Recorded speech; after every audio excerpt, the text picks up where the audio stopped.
Yaşa, yaşa benim halkım.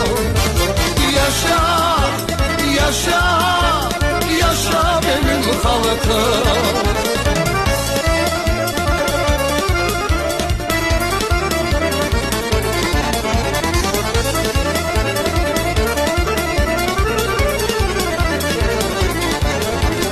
Canımızı bağlayıp bu toprağa, bu yele sıralanıp dağ gibi vereyik el ele.